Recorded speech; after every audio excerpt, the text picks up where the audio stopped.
Getting the number 1 seed in the NFL playoffs means you were the best team in your conference that season, right? Well, as Lee Corso would say, not so fast, my friend. Getting the number 1 seed means you had the conference's best record, or at least you shared the best record and won out through a tiebreaker. As we know around here, the best record does not always equate to the best team. Since the NFL began implementing a seeding system for the playoffs in 1975, exactly 100 different teams have gotten a number 1 seed, and we're here today to count down the 10 worst of those 100 teams. But it won't be by their record, it will be by their C-score, a metric created by this channel to properly evaluate every single team during the Super Bowl era that takes so much more into account. For a deeper explanation of C-score, be sure to check out the description of this video. These aren't bad teams on the face of it, but they aren't exactly number 1 seed quality either.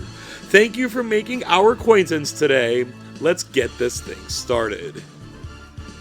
We've got a very recent team at number 10, in fact, the only recently completed 2024 season in the AFC's number 1 seed, the Kansas City Chiefs. They earned the number 1 seed through their record, which was 15-2, but everything else doesn't quite add up. Their point differential was only plus 59. They were middle of the road in scoring, but they did have a great scoring defense at 4th best, and their strength of schedule was tied for 9th hardest. All that means their C-score comes in at 12.404. The 2024 Chiefs are that rare example of a team where it was pretty much universally known that their record was inflated, with a corresponding acceptance that it was still a very good team. But being on the winning side of every single close game, including games won by a doinked field goal, a blocked field goal, a mishandled snap, and a literal toenail, is not a good recipe for long-term success. Yet they made it to the Super Bowl on the back of a dropped pass, where the chickens finally came home to roost. Coming in at number 9 are the Chiefs' opponents from this past season's Super Bowl, but from a very different season. This is the NFC's number 1 seed from 2003, the Philadelphia Eagles. They put together a 12-4 record with a slightly less than stellar plus 87 point differential. They were solid in points scored and points allowed. They did play a weaker schedule, only tied for 26th hardest in the league. That gives them a C-score of 12.293. This was the 3rd of 4 consecutive NFC Championship game appearances for the Eagles, and the 2nd of 3 consecutive times as the number 1 seed. This was also the only one of those Eagles teams whose C-score did not cross 20 points, and it showed in their NFC Championship game loss to the Carolina Panthers, a team that wasn't all that great themselves. In what can only be described as a pathetic offensive display, they went down without much of a fight, losing 14-3. Some more recent history here at number 8 are the 2021 Green Bay Packers. They nabbed the NFC's number 1 seed by virtue of their 13-4 record. Their point differential only plus 79. They did make the top 10 in points scored, barely, but missed out in points allowed and had a lower level strength of schedule, tied for 22nd. Their C-score is 11.684.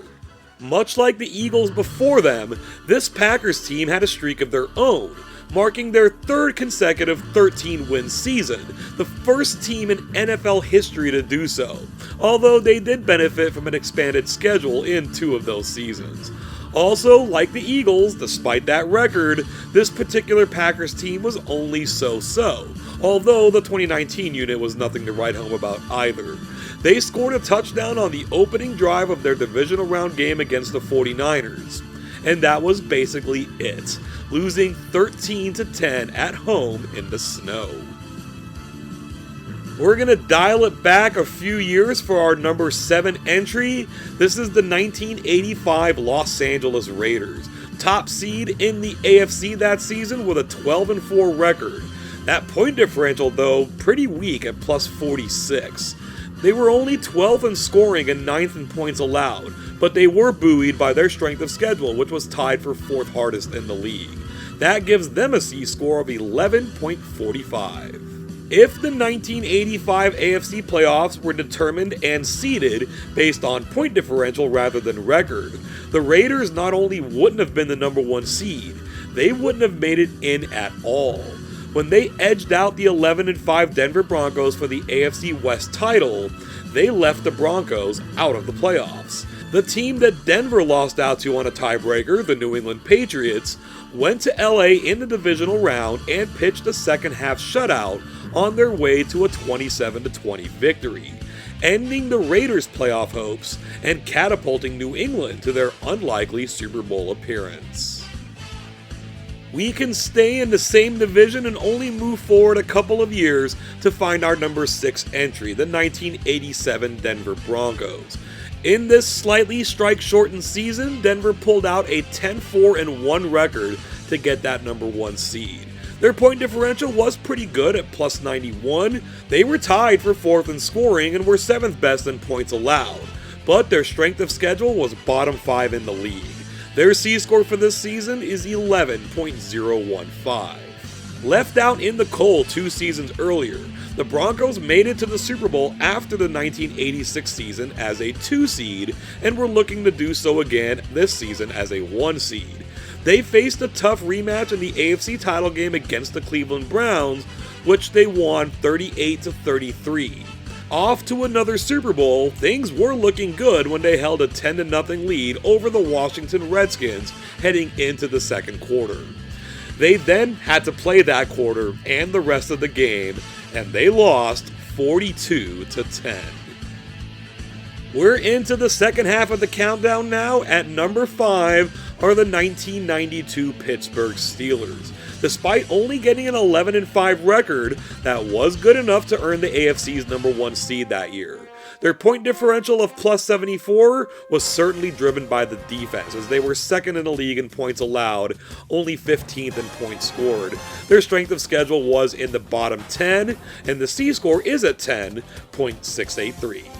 Under first-year head coach Bill Cowher, himself taking over for the legendary Chuck Noll, the Steelers made their return to the land of the contenders after nearly a decade firmly away from it.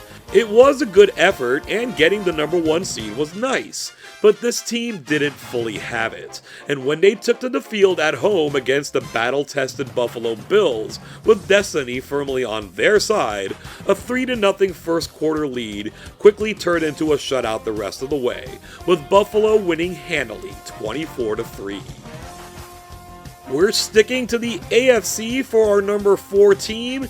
This is the 1986 Cleveland Browns. They got the number 1 seed with a 12-4 record. Their point differential plus 81, driven more by the offense, where they were 5th in the league in scoring and just missed being top 10 in points allowed. They did play the league's 3rd easiest schedule this year, which didn't help the cause, lingering their C-score at 10.623. We briefly touched on these Browns earlier when talking about the 1987 Broncos, but there's certainly a lot more to this group. They set a franchise record with those 12 wins, thanks to an 8-1 finish, and were looking to make the postseason their own. They had to survive a double overtime thriller with the Jets in the divisional round before their meeting at home against the Broncos. They led 20-13 in the 4th quarter before the drive happened, and they wound up losing it in overtime. The score of both of these games, 23-20. We're finally ready to switch back to the NFC. Indeed, these were the dark days of the NFC. Our number 3 entry is the 1978 Los Angeles Rams. They finished 12-4, but their point differential of only plus 71, combined with a low-level strength of schedule, gives them a C-score of 10.45.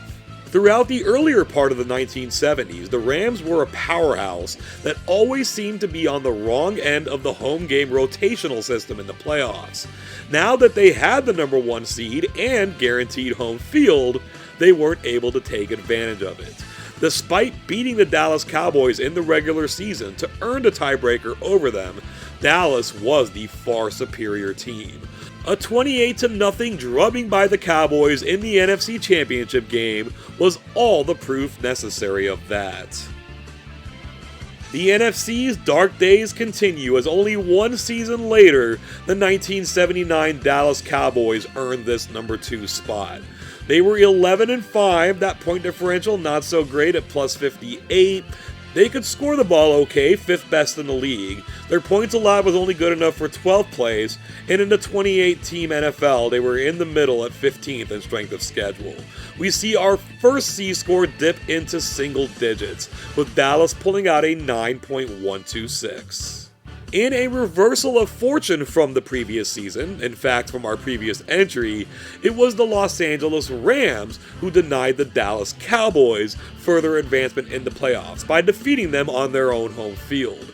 The Rams weren't waiting until the NFC title game though, instead taking the Cowboys out in the divisional round 21-19. One major difference is that the 79 Rams were nowhere near as good as the 78 Cowboys, making this particular loss by the 79 Cowboys sting even harder. We've reached number 1, and not only does this entry come from our own century, it comes from our own decade. This is the 2021 Tennessee Titans. They were the AFC's top seed with their 12-5 record, despite only outscoring their opponents by 65 points. That's mostly because they were only 15th in points scored. They were a mostly solid in points allowed at 6th. That strength of schedule, though, was in the bottom 10. This team barely scraped by a C-score of 9 points, sitting at 9.029.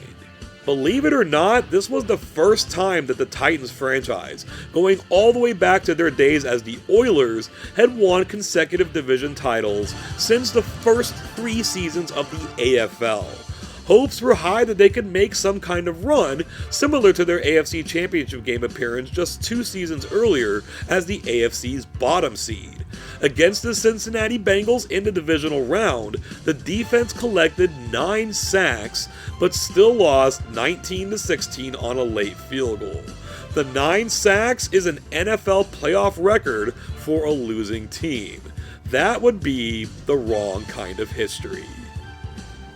Looking at the top 10 as a whole, only 2 of these teams, the 24 Chiefs and the 87 Broncos, made it to the Super Bowl, where those 2 teams proceeded to lose by a combined 50 points.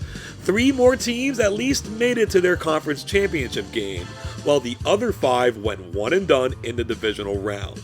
These teams were fairly tightly bound, with no more than a full point of separation between any 2 spots outside of the gap between numbers 2 and 3. In fact, fewer than 3.4 points separate the top of this list from the bottom. 2021 is the only season represented twice, while no single franchise takes the collar more than once. The AFC accounts for 6 entries to the NFC's 4, including 3 in a row from 1985 to 1987. It's a wonder how the NFC was in the midst of winning 13 consecutive Super Bowls. Thank you so very much for making it to this point in the video. Please do the whole YouTube thing. Like it, share it, subscribe to the channel, and ding that bell for all future notifications. Let me know what you think about all of this. For those curious, the 2024 Kansas City Chiefs knocked the 2000 New York Giants off the 10th spot on this list by less than 1/10 of a point in C-score. Another team that made it to the Super Bowl only to get drubbed by a superior team. Do you think that Giants team is a more worthy inclusion? Do you think someone else left out should have been included? Who in this top 10 is getting an unfair shake? Sound off on these topics or anything else you may have on your mind down in the comments section below. Thank you once again, and until next time, I hope you have an awesome day.